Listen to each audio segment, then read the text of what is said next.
Okay, so picture this. You're just, flying through your inbox, Yeah. like deleting spam, maybe organizing a little. The usual morning routine. Exactly. And then, boom, you see it. An email that's clearly meant for someone else.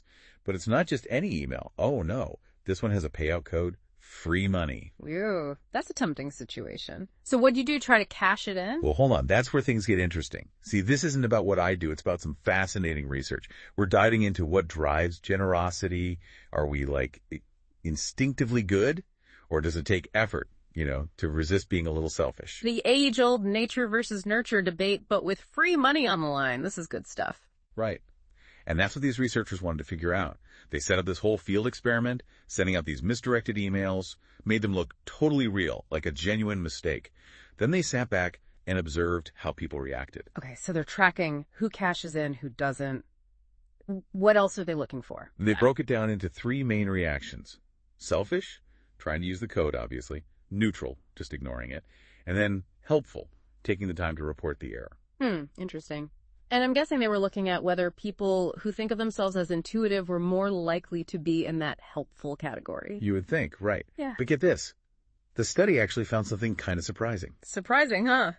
So, spill the tea. What'd they find? Did those gut feeling folks turn out to be big ol' softies?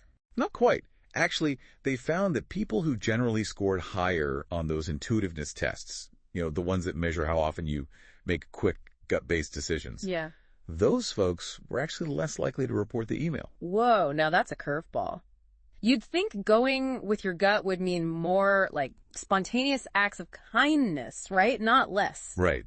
That was kind of their whole thinking going into it. They even had a name for it. Intuitive prosociality. But, well, their hypothesis kind of went out the window. So, more to unpack here. It's not just intuitive people are generous, end of story. Exactly. And here's the thing that made this study different. They didn't just, grab anyone off the street for it. Oh. These participants had actually been part of a lab study about 6 months earlier. And during that earlier study, the researchers measured their, baseline generosity levels. They use this thing called the prosocial personality battery. Kind of catchy, right? Catchy title, for sure. But that's a good point. Having that baseline data, it lets you see how someone's usual tendencies line up with their actions in this email situation. Did they find a link between those pre-existing generosity levels and how folks responded to the email, I mean? Oh, they did. And this is where it gets really interesting. Buckle up. When they factored in those pre-existing pro-social tendencies, that link between, feeling intuitive in the moment and actually being generous, gone. Poof. So it's more about who you are generally, not just how you're thinking in that split second. It seems like it. Their baseline, their usual inclination toward generosity, was a way bigger predictor of what they do than whether they were relying on intuition right then and there. Fascinating. So someone who's generally a very intuitive thinker could still be super generous so long as they already value being helpful, pro-social, that kind of thing. That's exactly what it suggests. Yeah. And there's actually a theory that might explain this whole shebang. It's called the social heuristics hypothesis. Okay, so social heuristics hypothesis. Right. Lay it on me. What's the connection to, being a good person and all that? So think of it this way.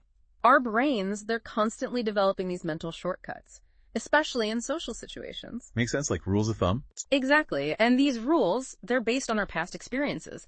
So let's say you've learned that helping others generally feels good, right? It strengthens bonds, maybe boosts your mood. Good karma and all that. Right.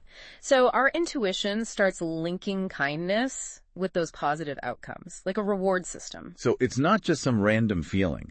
Our gut is actually drawing on what's worked for us socially in the past.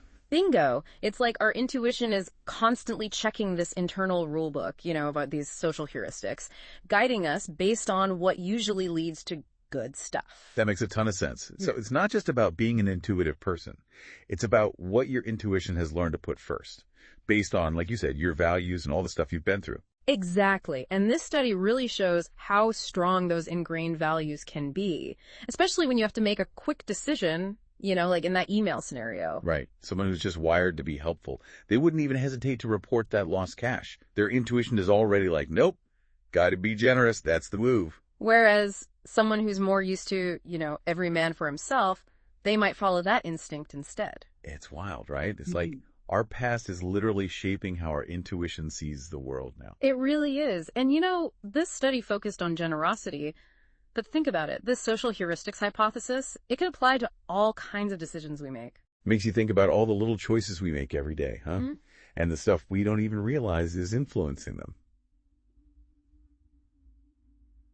Well, that is some serious food for thought for our listeners today. It's not just about whether you think you're an intuitive person. It's about getting to know those values that have shaped your gut feelings and realizing how they might be nudging you in one direction or another. Absolutely. Time for a little self-reflection, maybe. See if those ingrained values are really the ones you want guiding you. Love it. That's a perfect note to end on. Thanks for joining us for this deep dive, everyone. Remember, self-awareness is key, not just in knowing what we do, but why we do it. Until next time.